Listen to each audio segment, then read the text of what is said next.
मय्यत अंगणवाडी मदतनीसच्या नावावर परस्पर मानधन काढून शासनाची केली दिशाभूल। अक्कलकोट तालुक्यातील बाबानगर येथील प्रकार, दोषींवर कारवाई करण्याची आमदार आमशा पाडवी यांची मागणी।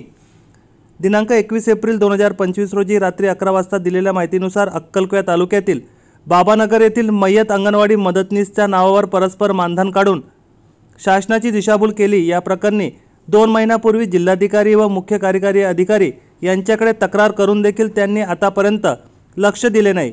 त्यामुळे येत्या 8 दिवसात दोषींवर गुन्हे दाखल करून कारवाई न केल्यास जिल्हाधिकारी व मुख्य कार्यकारी अधिकारी यांच्या विरोधात तीव्र आंदोलन छेडण्याचा इशारा अक्कलकोट अक्राणी विधानसभा मतदारसंघाचे आमदार आमशा पाडवी यांनी दिला आहे।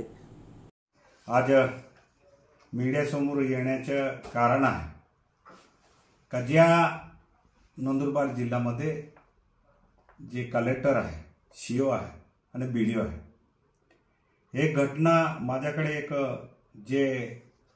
एक माता मृत्यू झाली आहे आणि त्याच्या मुलाने माझ्याकडे तक्रार केली आहे। ते बाबानगर मेवा सांकोशीरच्या बाबानगर पाडा आहे।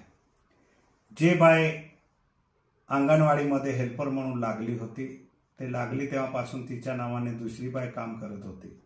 ते बाय मरून गेली। ते महिल्यानंतर 6 महिने झाले तरी त्याच्या नावाने पगार दुसरी बाई घेत होती आणि म्हणून ते तक्रार माझ्याकडे त्या मुलाने केली। नंतर माझी आईची पगार दुसरी बाई घेते आहे आणि अधिकारींना वारंवार मी तक्रार करतो आहे तरी माझी आईची पगार दुसऱ्याला देतो आहे आणि म्हणून माझ्याकडे तक्रार केली। नंतर या जिल्ह्याचे कलेक्टर आणि सीओ आणि बीडीओला मी माझ्या पत्रावर तक्रार केली। जवळजवळ 2 महिने झाले आहे ते तक्रार कलेक्टर कडे आहे, सीओ कडे आहे, बीडीओ।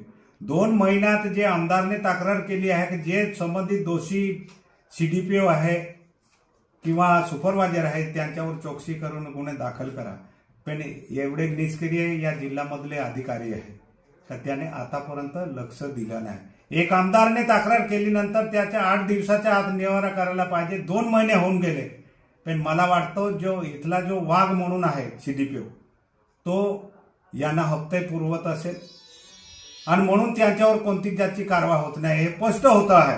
कारण त्याच्या उदाहरण एक तुम्हाला सांगतो, मेलेली बाय आहे, मेलेली हे सगळे डेट सर्वे तिकीट आहे, हे मेलेली बाय आहे, याच्या हे पत्र जोडून दिलं आहे। मग 2 महिन्यामध्ये मला एक साधा उत्तर दिलं नाही। याचा अर्थ त्या अधिकारीला पाठीशी घालणारे जे अधिकारी आहे यांच्यावर सुद्धा ते सीओ असेल, कलेक्टर यांच्यावर कारवाई व्हायला पाहिजे अशी मागणी मी मुख्यमंत्री साहेबांकडे करणार आहे। कारण आता 15 तारखेला मी गेलो नंतर कलेक्टर मॅडमला सुद्धा मी सांगितलं, मॅडम हे जे तक्रार आहे हे 2 महिने झाले, केव्हा तुम्ही कारवाई करणार? तर तिने 15 तारखेला मला सांगितलं की उद्याच्या उद्या मी त्यांच्यावर कारवाई करते। तुम्हाला माहितीसाठी ते आतापर्यंत आलं, आता हे 7 दिवस झाले। सीओला भेटलो, सीओला सांगितलं तो म्हणे उसपे गुन्हा दाखल करणे होना।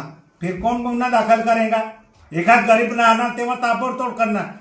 ते तक्रार मी राठोडच्या बद्दल या सीओ नंदुरबारच्या सीओ कडे 8 महिने झाले आहे। हा पैसे खातो आणि या अक्कलकोट तालुक्यामध्ये कुपोषण वाढवण्यामध्ये तो राठोडची जबाबदारी आहे आणि त्या राठोडने जो सीडीपीओ आमच्याकडे आहे तो तोडुदाला आहे आणि तोडुदाहून अक्कलकोट मुलगीचा चार्ज बी आहे। जो जास्ती पैसे कामवून देतो ते अधिकारी यांना पाहिजे, पैसे लुटण्यासाठी आदिवासीचे मुले मरण्यासाठी याने सोडलं आहे। म्हणून मी मुख्यमंत्री साहेबांकडे तक्रार करणार, जर या 8 दिवसाच्या आत यांच्यावर सीडीपीओ सुपरवायझरवर गुन्हे दाखल नाही केले तर मी कलेक्टर आणि सीओच्या विरुद्धमध्ये सुद्धा आंदोलन करणार आहे।